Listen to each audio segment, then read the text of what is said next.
the Andrew Davis page Instagram to Prime 60. I need to help. You need to help me. I've got so much stuff going on. It's so spread thin. I know But what you mean, because I got. you're like, oh, well, I've got the Prime 60, but then I've got the Andrew Davis. But what's the one that's going to be the biggest Yeah. money spinner long term? It's going to be the Prime training. Yeah. All right. I think we're live. We're live. Oh, we're talking about it live. Yeah, I'm talking about live. It's okay. I don't care. I like so the you wanna go authenticity. I'm gonna make sure first, man. Oh, just now. Yeah, we're on. Cool. We're on. Yeah, sweet. So I am sitting here today with the Andrew Wild, Wild Physio Fitness on Instagram. You don't have Twitter, do you? No. I don't like Twitter. I only use it so I can post on Instagram. Yeah, That's the only reason I do it. I get a bit overwhelmed with It's too much, social man. stuff. So much. I find myself going down the rabbit hole of graphic design because I've got some pretty sweet skills now with graphic design, very minimal skills, let's put it that way. Have you seen some of my stuff? Yeah, it's good. I actually have fun doing it. So I've actually got a little passion for some graphic design I never knew I really had. I used to like drawing and doodling and stuff, and I guess that kind of materializes into more, and then you get into graphic design, you can really start manipulating things. It's actually infographics are good. I like it. They're really good. They must take you a while. How long does each infographic take? When I do it, and then I have to upload them into like Photoshop Mix and a couple other things that put images on or like burn images on them, and like icons or graphics. I would say one Instagram post will take me about 30 minutes. That's all right. And it's fun. I actually enjoy doing it, and I learn new skills while I'm doing it, and I find out new ways to do it. And I'm going to bitch about Canva for a second.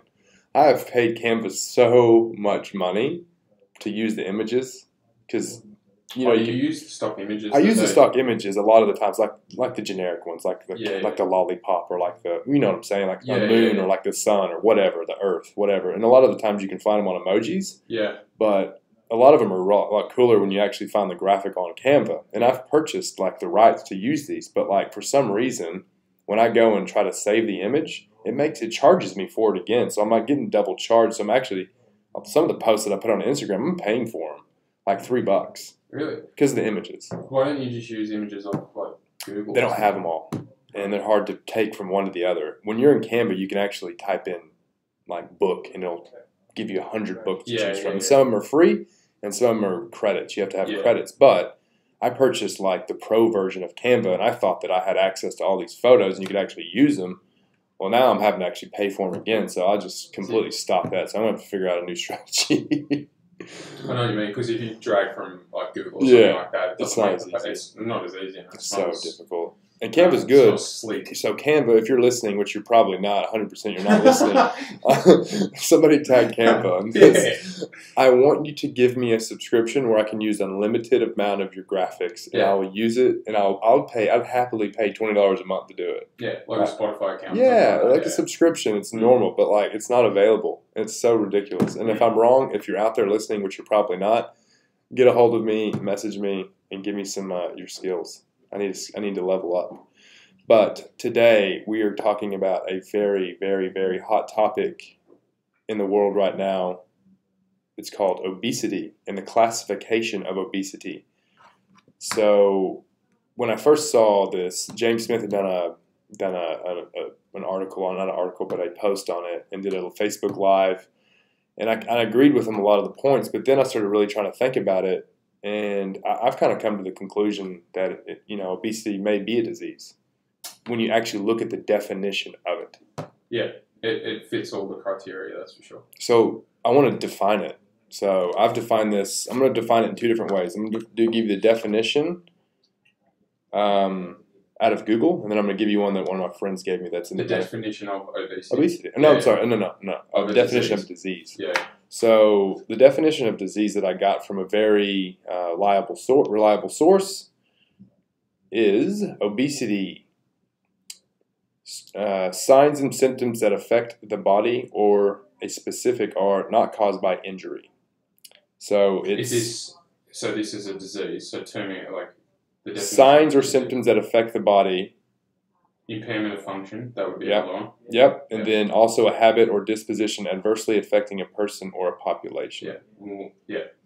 Impairment of function, signs and symptoms, and morbidity would be the three that I...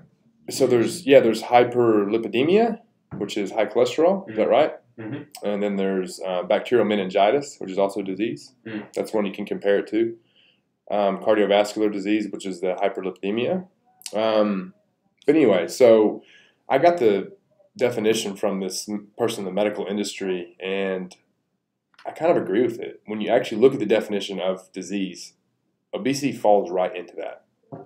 Yes. What's the problem with that, you think, though? I have no problem with it being classed as a disease because, as you said, it fits all the criteria. The other thing, a lot of, I suppose, James and a lot of people that disagree with it being classed as a disease will say that there's going to be too much onus on the health system, too much onus on the hospital system. Right. It's going to give people more of an out. They're not going to seek Exactly. they're not going to seek personal training, that sort of thing. They're going to present to hospitals, and already we see that doctors don't really deal with it that well. It avoids responsibility. It avoids responsibility. It puts blame elsewhere other than the person. It can, yes. It can, I would agree. yeah. I would agree with that. But the thing is that if you have a look at it, and a lot of people will say that it's a lifestyle disease or a lifestyle choice, the thing is, so is hypertension. Right. So is type 2 diabetes. Sure. So, or even something like chronic obstructive pulmonary disease. So I'm talking after you smoked for years, Sure. you have emphysema, blah, blah, blah, things that are caused by smoking. Right. So these are still lifestyle diseases that are caused by something that you've done for a period of time. So it's preventable disease. It's a preventable, yeah, exactly. Yeah, it's a preventable disease. Do you think that there needs to be a restructure of the classification system of diseases and preventable diseases and whatnot? Should there be just a blanket broad term disease is this? Well, technically it is. I suppose to class it as a disease, as we said, there's Could there be different classifications of diseases, like preventative disease, like you know what I'm saying? Like yeah. And instead of just saying it's a this disease. is a disease. Yeah, well, there already is, I suppose, because you think about it, you've got things like this, which are lifestyle diseases, Right? That we've already discussed. There are diseases that you're born with. Yeah, sure. So genetic diseases.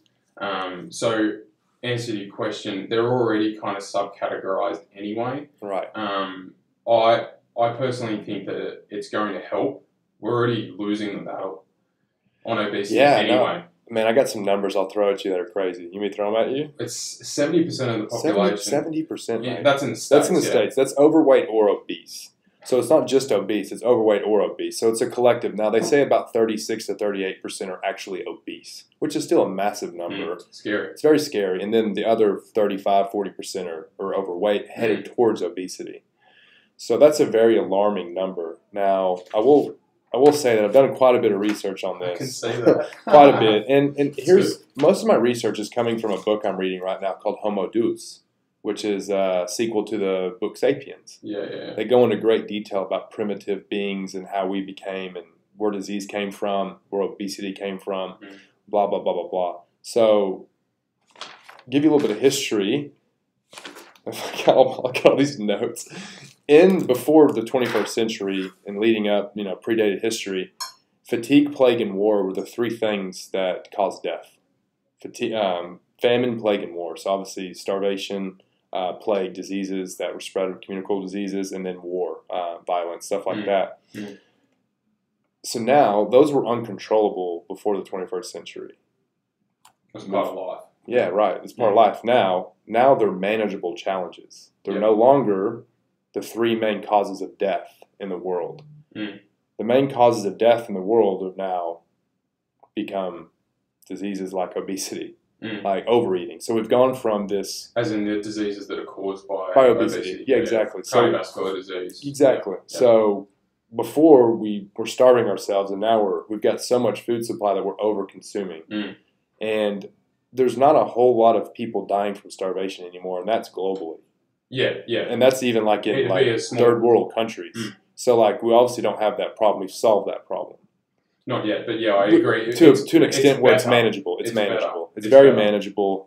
Because back in the day when droughts would hit like places like India with massive amounts of people, it would wipe out 5 to 10% of the whole population. Mm. In places like France, did the same thing.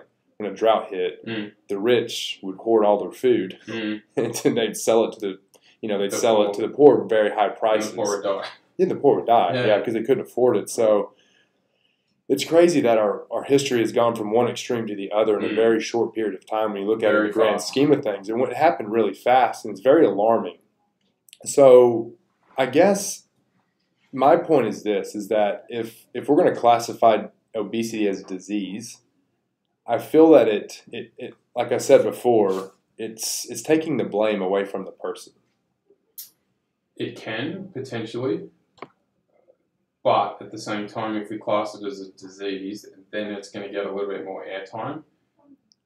Right. It's The going to thing be is- more mainstream. Correct, more mainstream. How does There's that going to be affect- less stigma behind it, Sure. and people judging obese and overweight people straight away as soon as they see them, judging the book on the cover rather than what's inside.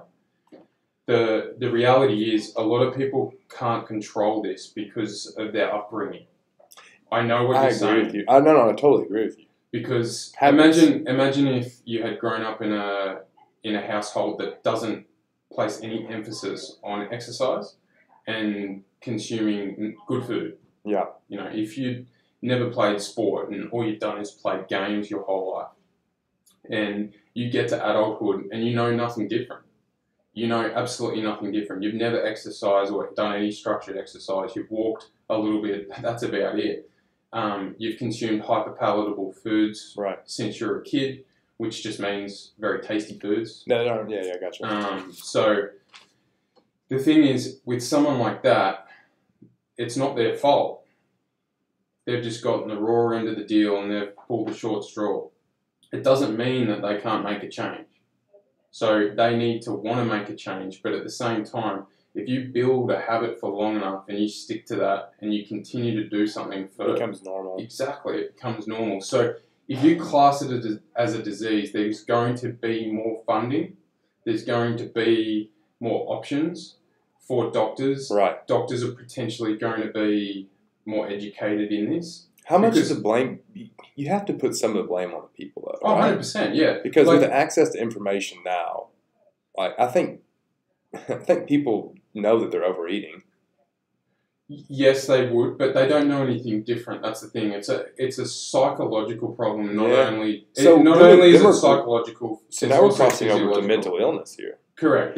And Now I'm kind of leaning more towards this as being a mental condition and an illness than more of a disease. I feel like this is a preventable condition and an illness because of environment. mm, I don't feel like people are born obese. I feel like people are obviously predisposed to obesity or to certain genetic diseases like that. there is a slight genetic component. Yes, I would agree with that. But I think it's got more to do with being unlucky, as in being unlucky in regards to growing up. It's tough, man. It's a tough debate. Growing up in a household that does not place any emphasis on good food or exercise. Okay, let me give you an analogy. If I would have grew up in a low-income family that was always around like theft and like violence and stuff like that. It's your choice not to. Exactly. So, Mm. would you put the blame on if I was a violent person? How do you are you drawing a correlation here with this? Oh, 100%. So I completely it's a slippery understand. slope, man. Like It is. it's very debatable. Because the thing is that the onus is on the person to make a change. Yeah, they need to want to make a change. But the thing is, if they don't know anything better, where do they start? I Who do they agree. see? Who do You're they right. see? Do I go to a doctor? Right. And then the doctor palms them off to Slimming World or something like Exactly. that. Do Well, you that's know what my I mean? point. Is that I feel that if we label this as a disease, it opens the floodgates for doctors to be able to charge more premiums for a doctor's visit if they put weight as like a reason for the patient being there. Does that make sense? Yeah, I 100%. have an article about this. But if it becomes, or if it's classified as a disease, the government may create systems where doctors can be educated Right.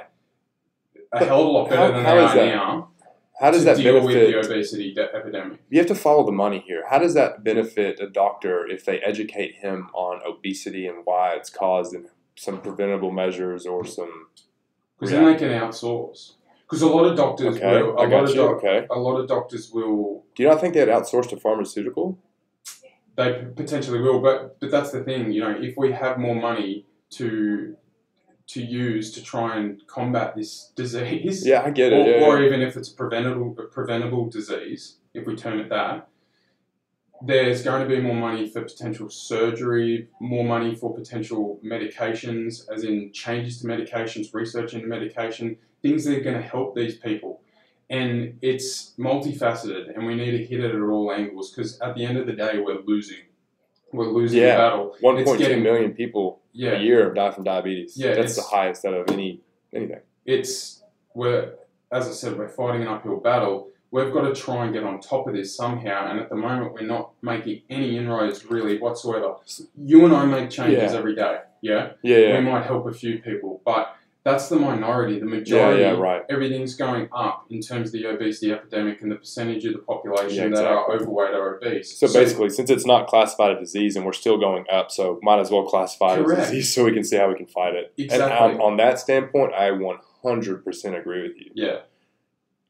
The only part of me that says that it's not a disease is the fact that it almost gives somebody a cop-out. Like, it almost does. Like, nobody... then we go back into the environmental factors and how you grew up. Nobody told you to eat this food, but they actually kind of did. Your parents did, and you're not. You know what I mean? Like, well, you're hardwired, and we know that if you consume hyperpalatable foods, so sugary foods, fatty foods that are super delicious, if you consistently eat more of them, the dopamine response will be less, and you need to eat more and more of them. So dopamine is that feel-good chemical in your brain, or the reward chemical of your brain. So if you eat a bar of chocolate once a day for the next year, eventually that's not going to be that satisfying. Yeah, I agree. And then it'll get to the point where you're like, hang on, I'm going to need to have more to get more of this dopamine response. It's like being a drug addict. Exactly. It's like being obsessed with something. You get obsessed with it and you get a kick. And then from there, you need more of a kick, e.g. people that go from, say, alcohol to cocaine or alcohol to other drugs. This is why I don't think sugar is an addictive substance. It's not an addictive substance. Because you get the same responses when you pet a dog or when you kiss a baby. Like, you get that same high. Yeah, so it's a reward. It's a reward. So, like, if I pet a dog and I feel good about it, that's the same feeling I get from doing cocaine. It's the same thing to a certain degree. Yeah, it's all relative. It's all relative, but that's the same response. So, like, you could make an argument that I could be addicted to petting dogs. Yes. If you're going to label sugar as addictive, then you have to label dog petting as addictive as well. Well, sugar itself has been shown that it's not addictive. That is complete not BS. I've read so many Instagram posts lately about people attacking sugar again, and it drives me insane. It's not the problem. The problem, and we know that, because you have a look at the actual graph of obesity. Since the 1980s, it's gone up at a steady rate. And at the end of the 1990s and early 2000s, sugar intake went down purely because it was demonized. It was blamed for the obesity epidemic. I remember that. The obesity epidemic didn't change. It kept going up, but sugar intake went down. And sugar intakes kept going down since the early 2000s. But it hasn't changed a thing. The reason why is people overconsume calories compared to what they burn. Right. It's got nothing to do with sugar, but sugar has an influence purely because it's hyperpalatable. Of course. So it's hyperpalatable, which means that it's super tasty, which means that it's easier to overconsume. And what we were just discussing before, if you consume more of it, you're going to need more and more to get that dopamine response. So then you crave more of these sugary foods and these hyperpalatable foods that are going to give you the reward. So sugar's not the problem. And the same thing happened to fat in the 80s. They demonized fat. I used to demonize fat. Yeah. My eating disorder came from me thinking fat was bad. I used to go to the grocery store. I was a 20-year-old athlete, about 230 pounds. Like, I was solid. Like, I was, you know what I mean? I was what do you weigh now? 215. Yeah. So I was a little bigger. Like 7 kilos more. Yeah, exactly. I was a little bigger, but man, I ate fat-free foods, man, because I thought that I was going to get fat because of them. And I was in bad health. Like, my health was deteriorating internally. I looked good, but internally I was shit. And the same thing happened in the 80s in terms of that graph. The obesity was going up at a solid rate, hadn't really changed, and fat intake went down. Everything went to fat-free, and nothing changed. They demonized fat. But the thing is, we don't need to demonize any macronutrient. We need to understand that too many calories is the problem, as in consuming too many calories. So that that doesn't help people that are pushing this no Slimming sugar world. thing. Slimming world. Sugar, I've seen that slimming one. world. Oh my god. The thing is with the sugar argument, if you reduce sugar in your diet, automatically you will be eating cleaner, Of course. quote unquote cleaner. Not that I really like that word, Right. but you're just eating more nutrient dense food straight away. The problem with it is if you completely eliminate sugar, it's not going to help with adherence. If someone goes to a party and there's a cookie, they're like, oh no, I can't have that because it's got sugar in it. I used to do that. Yeah, so many people do. They're like, oh, that's gonna fuck up my diet. You have no idea. Guess what? It's not going to fuck up your diet purely because it's just one cookie. And a little bit of sugar is fine. And remember, whenever you have carbohydrates, it gets broken down in glucose no matter what. Of course. Whether it's going to be complex or simple. And simple is your sugars. So sugar's not the problem, fat's not the problem, over-consuming calories is the problem. But the problem is now so many foods are hyper-palatable because the food companies add more sugar and fat and salt and these things to try and make it more tasty. So that's why it's so easy to eat. It's so much easier of to that overeat stuff. too. Oh, it's so easy to overeat that stuff. So and we have the binging binging in our DNA. I mean, we talked about this last time. Back in the day when we used to pass a fig tree when we were foraging and moving from place to place, when we pass a fig tree and it's loaded with figs, we're going to eat all the figs. Well, You're going to stuff your face with them. We didn't have access to food back then, so you're going to overconsume when you can. Yeah, exactly. You didn't have enough food. So we still have that built in our DNA, and the difference between now and that time period is now you have a refrigerator that's full of Ben and Jerry's and whatever else is in there. So you get that same urge, that same genetic, or that same response that in your DNA. You go past the refrigerator, you go smash a whole tub of Ben and Jerry's. It's crazily ironic if you think about it. We've got this access to all these foods and the hyperpalatability of these foods, but at the same time, you've never been in a place in history where it's so easy to get lean because of all of the meal prep companies, insane, including things like MyFitnessPal, all the education, all the science we have now. Yeah. So it's kind of this amazing irony because it is, man. Everyone's getting fatter, but at the same time, it's easy to get leaner because we have all this technology and all of these great food companies that do these great meals. It's convenient too. It's so convenient, and it's cheap. It's cheaper to me. $10 a meal, like I know that's. I do $8 a meal. Mine is all the way down to $8. Who do you use? I use YouFoods now. YouFoods is great, and so the big thing with the whole argument, I think we're getting a little bit nitpicky with the semantics of it. If it gets classified as a disease, that's great. Right. I think that'll increase the amount of It funding. can't make it worse. It can't make it worse. Exactly. We've been fighting an uphill battle for a long period of time. 5% of the people in the U.S., only 5% are living in an ideal body weight and have ideal cardiovascular. 5%. 5%. Wow. And that 5% number is... That's very generous, I think. Really? I think it's generous. Yeah. I think it's less. Well, we know in terms of diets that only 5% actually are successful. 5%. Yeah, it's crazy. So we don't necessarily have a weight loss problem. We have a weight regain problem. Because the thing is, with everyone will lose a certain amount of weight at some point in their life. And the statistics tell us that 6 out of 7 people, so roughly 85% of people, will lose a huge chunk, and these are overweight or obese people, will lose a huge chunk of weight in their life.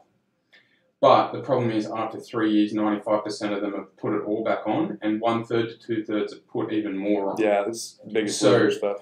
It's a weight regain problem because a lot of people will go into these diets. Sustainability. Exactly. That's all it is, sustainability. They do not sustain it. Yeah. It's poor adherence. Yeah. It's like going on the keto diet and losing heaps of weight. Exactly. It teaches you poor habits. Yeah. Because you're just following a cookie cutter. The Slimming World, the sins. That's what you can lose weight on Slimming World, but the problem is you can't sustain that, and 100%. Then you put it all back on. I just read a horror story about Slimming World today, and it's crazy.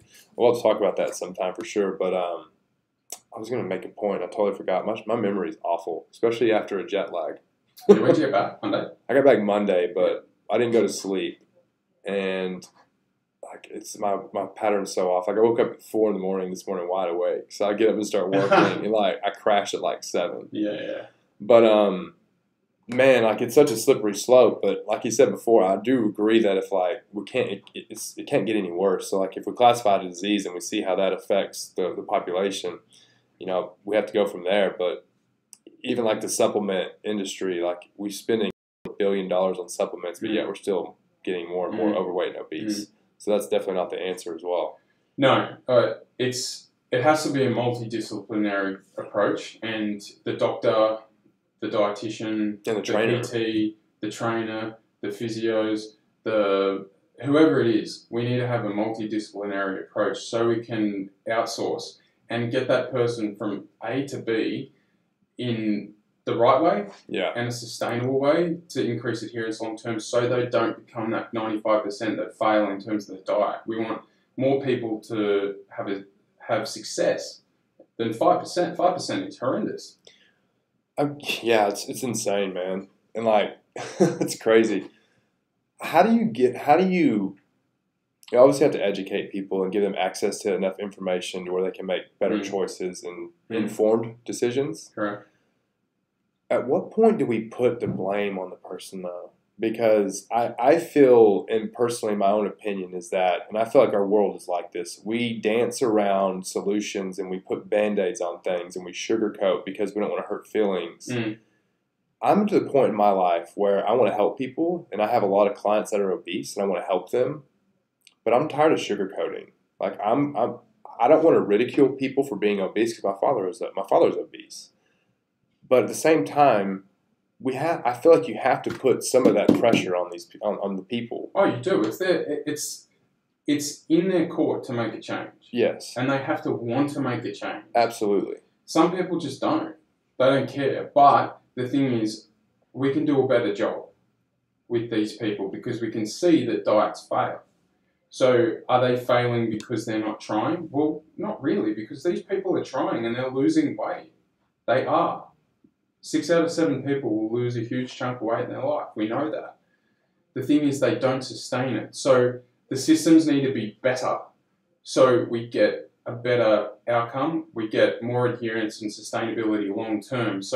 But at the same time, that's not saying it's not their fault, because it is. Yeah. They've overconsumed calories compared to how much they burn, and they are overweight and obese because of that.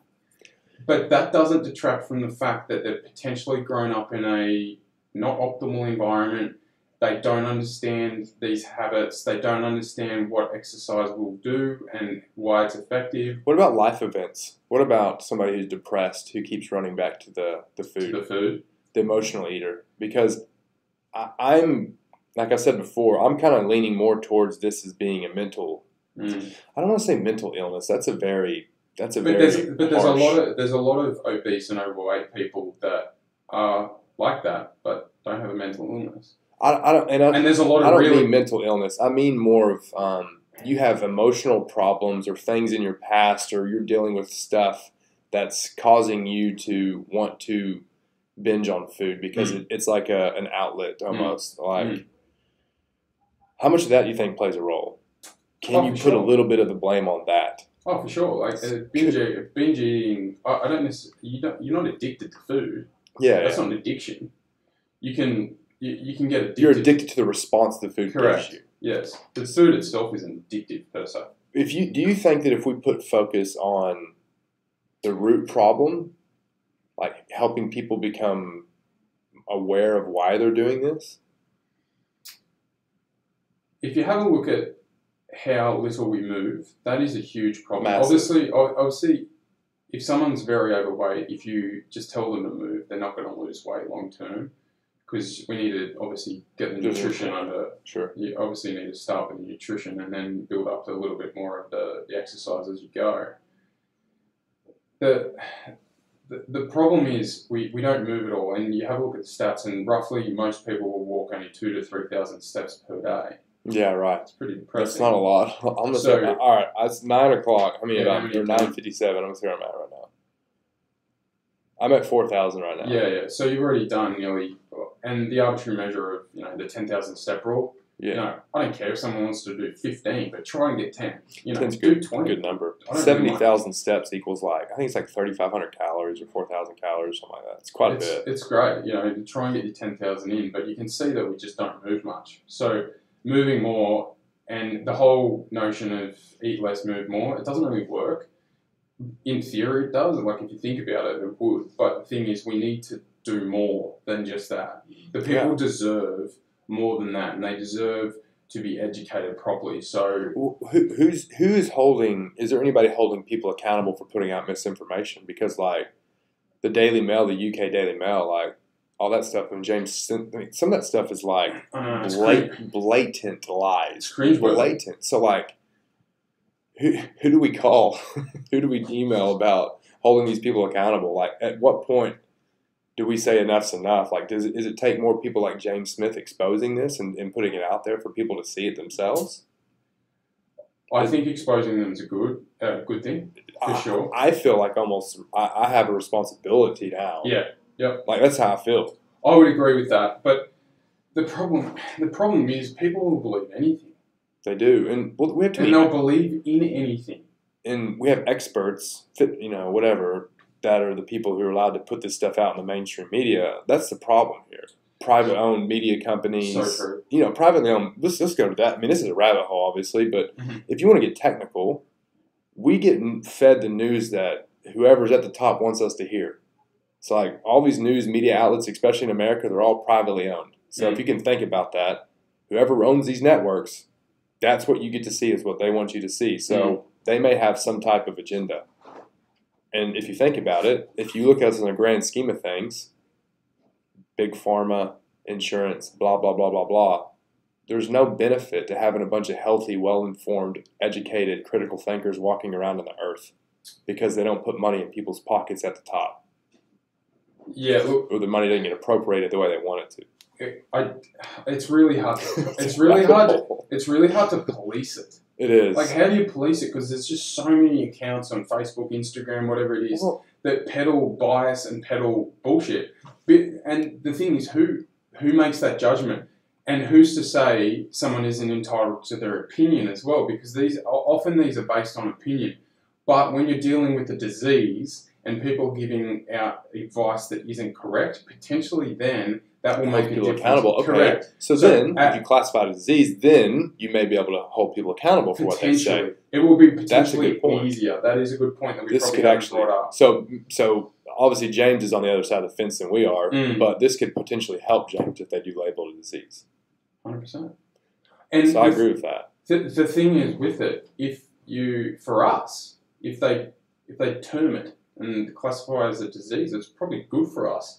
I agree with that. The doctor will say, okay, we've got this amount of funding for PT, blah, blah, blah. Right. This person gets some sessions with the physio or PT or whatever, and it's covered under Medicare. Yes. And it's more than what they give out now. So the EPC plan, the Enhanced Primary Care that I deal with, people get 5 sessions with physio per year or 5 sessions with the dietitian. That's not many at all. But imagine you were 30 kilos overweight and you go to the doctor and they're like, there's 5 sessions or 3 sessions divvied up, 3 sessions with the dietitian and 2 with the physio or 2 with the exercise physiologist. It's not many. Like, if you're 30 kilos overweight, you're 30 kilos overweight because you've done the wrong thing for probably about 5 to 10 years. If you think that you're going to make a change in 5 sessions, well, that's not going to happen. So if we term it a disease, potentially that amount of help will go from 5 sessions a year to maybe 20. Then we might make a dent. Does that make sense? Yeah, no, it totally makes sense. I look at the money trail and I look at where money, if you always look at money, then I look at it from a doctor's standpoint from a financial gain standpoint. If I have a patient that walks in that's obese and I tell them they need to be in a caloric deficit, eat a caloric deficit, and they go home and do that, how does that help that doctor make more money and create a patient or a client or a customer? So I feel that, I'm not saying all, but I feel that from a business standpoint, it opens the floodgates for doctors to be able to make more money and charge more premiums if you label this disease. Maybe. It depends what the government does, though. Let me read an article to you, because this is where I'm going. I may have confused everybody on that. One thing on the mental illness thing as well. Yes. As I said before, you've got overweight and obese people that aren't mentally ill at all.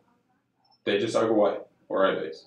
And you've also got really ripped, super fit dudes and girls that have mental illness. Right. Bulimia, orthorexia. Right. So why is that relevant? It's relevant because you can't term it a mental illness. Yeah, no, I agree with that. It's a preventable disease. Preventable. And some people have a mental illness with inside that, so that obviously that comes in the psychological side of it. There's the physiological side of it. There's the physical side. There's so many factors here. I feel like it has to be separated though, because what name a disease that you can get without even just a genetic disease, whatever. Just name one. A genetic disease, or any disease that you can possibly contract from not doing something like cerebral palsy. Okay, let's say so cerebral palsy disease. Or Parkinson's or something like that. Parkinson's, cerebral palsy disease, obesity disease. You didn't do anything to create cerebral palsy or Parkinson's, but you did. Yeah, exactly. But you caused yourself to become obese. Yes. So I feel there needs to be different label there. Because technically there already is. How is that? Because if you have a look at if you're classing obesity as a disease, it'd be termed a preventable disease. But they don't classify it. They're just classifying it as a disease. Yes. You see, and that's the argument. This is the argument. This is the argument. And that's my point, is that, like, can we not just throw the preventable part in there, because it's too loose when you call disease. Yeah, because that tells somebody, you know what? I haven't been doing things wrong my whole life. I'm just got a disease called obesity. And they'll start. And you know people will do that. Yeah, and they'll start turning up at emergency saying, "Hey, I'm obese. I'm obese. I've got a disease." Yeah, and then want pills. I completely understand what you're saying, and I think it's still a disease, and it needs to be termed up. 100%. But if you subclassify the diseases, which they kind of already are, you need to. Yes, you need to do that. You need to subclassify them. But as I said, I think the nuts and the bolts of this is we get down to this. We're failing. Obviously. We're failing. Massively. Period. We are. Obesity is getting worse. People are more and more overweight and obese than they ever have been. We haven't made a change in the last 30 years, really. We haven't put a dent in it, a proper dent. If we term it obesity and classify it as we might make a change. We might make a change. What if we put a fat tax? Or a sugar tax? That would never happen. Think about how many. About it, I know. Think about the sugar tax might happen. I could see that happening. Like they've done that in the States, I think. They've done it in the UK where they've. I mean the UK. I meant the UK. Things like that might help, but the thing is, it's so multifaceted and multifactorial that we need to hit it at all angles, and classifying as a disease is a good idea, because we might make it down. We may as well try, because we're failing at the moment. What if obesity gets classified as a disease, and then let me try to think how I'm going to put this. What if I'm just trying to think of how it could possibly, being termed obesity as a disease, how it could possibly affect people financially as far as insurance premiums, blah, blah, blah, blah, blah. Could it ever affect somebody financially by calling it a disease? There's a lot of implications of calling it a disease in terms of getting it to the point where, so private health companies, these type of things, what happens there? There's a lot of questions to be asked. What happens to their premium? Does it go up? You have to cover. You have to cover it. Yes. It has to be covered. Yes. Just like illegal aliens in Texas, we had to cover that. Yeah. Like we as people had to cover that. Our taxes, our taxes went up. We have to cover people living in our country illegally. If it gets to the point where I'm paying for somebody to overeat, I have a massive problem with that. Yeah. And I would think that 9 out of 10 people would agree with me on that. Yes, but the thing is, if you have a look at the politicians, a lot of them are overweight or obese anyway. Well, good luck. That's a wrap. Yeah, it's a good point, man. Good luck making a change there. Can we hit the reset button? Is there a reset button? I feel like I think all the lights are on. The red lights are on. We just need to unplug and reset. It's such a tricky topic because it is so multifaceted and multifactorial. But I think it's crazy how we went from one extreme to the other. We went from massive famine to massive oversupply of food, obesity. Striking. The other question we have to ask, is it getting better or worse because of social media? I think social media demoralizes people. It demoralizes people as far as you compare yourself to people on social media. I do it, and I know better. I still do it. I still look at certain people, and I still do it. You do it. Everybody does it. Oh, everyone. We all do it. Yeah, you get envious. I think that social media has exacerbated the problem to a certain extent. Yeah. But I also think that it's a great tool to inform people if the people on the other end, like James Smith, like Andrew Wild, like me, whoever, are willing to give away the information for free without anything in return. And we're not trying to sell you shit. Like, there's people in the industry, celebrities, big high-profile trainers that will sell you a load of bullshit just so they can make $1 off you on the back end. Yep. And a lot of people fall for that shit. And there's no regulation on it whatsoever. No. Lots of people with fake followings, with supplement deals, blah, blah, blah, blah, blah. I can go on with that forever. The responsibility lies in people like yourself, myself, James Smith, to give away free information, talk about this from a unbiased standpoint, and not ridicule people for it. Yes. And make people don't single out people and make them feel bad for their current situation, because that's not a solution. That's part of the problem. And if you're not part of the solution, you are part of the problem. That's one of my biggest things in life. I've always said that. So I think that we have a responsibility as PTs to not ridicule people, to give away, like I said, the good information. But there's one more element. There has to be some responsibility for the people listening to it. So how do you get people to resonate with it and to actually buy into it? And to make a change. Yeah. And they have to want to make a change. That's the thing. You can't force something down someone's throat. But if you have other people within the system telling them the same thing, then they may listen. Right. E.g., go to the doctor. How are you feeling? How's your health? They go there for a cold. Oh, by the way, how are your nutritional habits? How are your exercise habits? Because the doctor sees the person there and they're 30 kilos overweight. It's remiss of them to not mention it. So it'd be like me seeing someone for knee pain that's 20 kilos overweight and me not saying something about their weight. Because we know if we take 1 kilo off their body, it's going to take roughly 2 kilos off their knee. You know how hard it is to talk to people about their weight. I think very tricky. People out there, if you're overweight and you're obese, you've got to get some tough skin.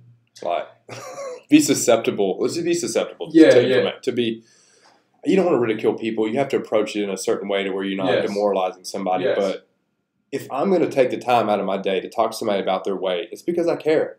Because you know what? I could very easily just go off my day because you know what? It doesn't affect me. Yes. Your weight does not affect me. Period. And most of the time when people are talking about weight to someone, a lot of the time, especially in PTs, like obviously we're just trying to help. That's the thing. Right. And I think you've got to be very intelligent with how you communicate it. Well, you have to almost ask people, like, just like when you ask somebody about what their goals are in a PT, like what they want out of it. I want to get stronger. Well, no. Why do you want to get stronger? Yeah. Is it because, or why do you want to be more healthy? Because you want to live longer. You want to be a part of your kid's future, whatever. So I think that's how you kind of have to attack this. But it's like I said, it's a tough one, man. As you said, it's a rabbit hole. But did you have an article? Man, I have an article, but I don't want to read the whole thing. I mean, maybe next. Keep talking, man, because there was one part about in here that was really fascinating to me that I really liked, and it was basically what I was talking about before. Is that if you give doctors the ability to call it a disease and then you treat them for it, you can charge more premium, basically. So it gives doctors an incentive. It incentivizes doctors to, I don't know. I may need to reread the article. Potentially, but at the same time, if we're classified as a disease and we get better outcomes because of that, and doctors are more educated on how to combat this, if they charge a premium, well, if they charge a little bit more than they do now, well, what's wrong with that? I agree with that. And I suppose when you came back to who pays for it, the taxpayer, how do we change the system to the point where someone gets, when we go back to that enhanced primary care EPC form that we talked about, if someone's overweight, if they want more than 5 appointments, obviously they need to start paying at the moment, but how do we get 20 for these people? Right. So it's covered by Medicare. Well, obviously the taxpayer has to pay for that, but how do we go about doing that?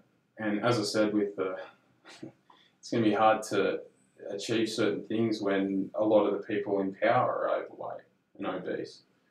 And you have a look at America. Like if you had a look at Trump would be termed or classified as overweight. Trump. Did you see what he fed the Clemson Tigers? No. Mate. Since the government shut down or whatever, he fed them McDonald's chicken nuggets. I'm not kidding you. There's pictures in the White House that are like the whole table. It's like a massive table, and it's like all these barbecue sauces and like these like really nice holders, like you know what I'm saying, like like dishes. It has like boxes of chicken nuggets packed up. Cool. He put out a tweet earlier that was like, I don't know, it was so demoralizing, but I cannot believe the president served the Clemson Tigers chicken nuggets from McDonald's. That's so bad. Oh man. So, man, we obviously have a problem, an issue. It's not going to get any better. It's not getting any better. Yeah. What I want to end with is if this continues, I put out a post earlier that 70% of Americans are either overweight or obese. Yep. In 2021, that number will go from 70 to 80%. Are you serious? Yeah. By 2020? By 2021. 2021. So 2 years. 2 years. So obviously it's going. It's a massive. It's an issue. So imagine life in 2030. Or let's say 10 years down the road. What does the world look like if no changes are made and the obesity rate keeps climbing the way it is? What does the world look like? It's a pretty depressing world. Do public transportations have to cater to more people in wheelchairs? Public transport will probably have to cater to people using Bigger one chairs. seat. Bigger chairs. So planes. Travel becomes different. Public transport becomes different. Do you see where I'm going with this? Yeah. Like, does the world have to cater to this, or does the world say enough is enough? Enough's enough. Yeah. We need to tax. You need to heavily regulate people's eating habits. I think that we're headed towards a regulation of eating, which I think. How do you regulate it though? How do you stop? I don't know, man. How do you stop someone at home overeating? Well, and how do you stop someone overeating, and how do you get someone to exercise? Because it's a form of child abuse. If you look at, I feel that if you're a parent and you have a child that's morbidly obese, it's heartbreaking. It's heartbreaking. Mm-hmm. I feel that's a form of child neglect. It's a form of neglect. Well, it is. Uninformed neglect. But at the same time, if you have a look at the history of that, what about that adult that has that kid? What happened to them as a kid? Yeah, no, I agree. The same thing happen? So they're just following the tradition. Exactly. It's just literally tradition. It's just happening to each generation. The same thing's happening. Is it the parents' fault? Yes, it's the parents' fault that the kid's fat. But at the same time, there's other factors. Is it the parents that are the problem for starting it in the first place? But at the same time, it doesn't take the onus off the person to make the change. Yeah, right. But at the same time, a kid doesn't know any different. An obese child, that is one of the saddest things you could ever see. And the fact that we have obese children at all is just so wrong. Because you think about how much they move every day and how much they should move every day. I remember how much I used to move. Man, I used to come home at night at 6 o'clock at night after playing all day, and my face would fall into my plate of food because I was just too tired to keep my head up. Yeah, I never stopped. Hence why I was so skinny. Your last name's Wild. Right? I was a wild kid, wild. but I loved it, yeah. And I still love it. But the thing is, I grew up in a house that we put emphasis on that, on obviously good food, but also sport and exercise. The world caters to obesity. I think it does. It's had to shift that way purely because there's so many people that are overweight and obese. And that stat in itself, the fact that in 2 years it's jumping from 70 to 80%, so 10% in 2 years, that in itself tells me straight away we need to turn it or classify it as a disease to try and put some type of dent. That's from Forbes magazine. That's like a pretty good source. Yeah. We need to put a dent in it somehow because this is a huge factor.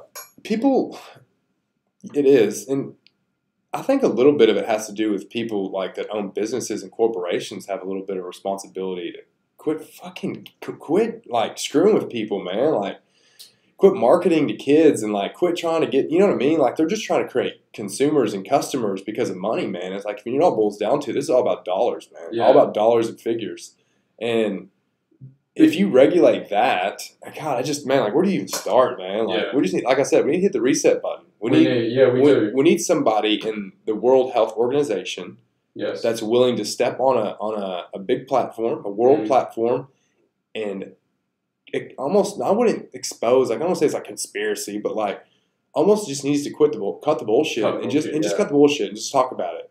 Let's say, hey, you know what? You have all these companies trying to make money off of you. Be well informed about that. If you still want to go and do it, then go ahead. Just like smoking cigarettes, they can put as many labels on cigarettes as they want. That's not going to deter most people from smoking cigarettes. They're going to smoke it if they want to. Yeah. So if you give all these people the information, you give them the truth, and they still decide to eat and overeat and be obese, that's their fault. We had a look at smoking. Obviously, smoking's declined pretty rapidly in the last 10 to 15 years. Now, why is that the case? Warning labels, exposure. It's more expensive to buy. Yeah, there's a tax on them. And that's my point about the fat tax. I think that potentially is a good idea. As in putting hyperpalatable foods and high-calorie foods. Low nutritional value foods, so to speak. Yeah, and high-calorie foods potentially are more expensive. Right. Is that an option? I don't know what the answer is, but I think classifying it as a disease is a step in the right direction. I think that's the summary from today. I think me too. And that's where we're going to end because we've been on it for about an hour already. Have we? Yeah, I'm not kidding. We're close. Yeah. I think that's the answer to where we stand right now. But is that going to make inroads? I'm not sure. But it can't get any worse. It can't get any worse. But the thing is, as you said, someone needs to stand up within government or the World Health Organization to make more of a change. Do we look at these sugar and fat taxes or high-calorie food taxes potentially? It's so multifactorial. We need to hit it at all angles, and I think classifying it as a disease is the way to go. I like it. So I want it to be classified as a preventable disease. I want there to be another. I want there to be a subcat. Yeah. I want a subcat of preventable. I actually like the preventable condition better than I like disease because I think it's condition based on. That's the next. We're gonna have another. Obviously, we're gonna have another one next week about this because there's way more. Out of all these stupid notes, hold on. Let me hold up my notes. Out of all these stupid notes, I got to about 2 points of that I wanted to get to. Thank you to Chrissy Ann from Texas, my brother's wife. She is an RN at a pretty big hospital in Dallas. She's very educated in the medical industry. Mm-hmm. So she just keeps sending me messages now, so I'm sure she's listening to some of the stuff I've said. I'm sorry if I've butchered anything you've said, first off, but I really appreciate the input and the feedback. We'll probably jump on a chat with you at some point. Maybe us three can do it next week. I'll go live with her or something. We can all have a kind of discussion because she's sold that it's a disease. And if you look at the definition of disease, obesity fits right there in with it. Yep. Is it preventable? Yes. Is it a condition? Is it an illness? That's yet to be determined. But there's a lot of stipulations about obesity, a lot of misinformation out there. But at the end of the day, it doesn't matter what you classify it as. It is a huge problem and an issue that's facing the entire world. It's not segmented to any one part of the world. It's affecting everybody. And if it keeps going the way it is, it's going to be affecting the world for lots of years to come. And it's decline. Could cause a decline in the world. And we don't want to go that way. Yeah, it's getting worse. So, we need to make a change. We're trying, but we need to do more.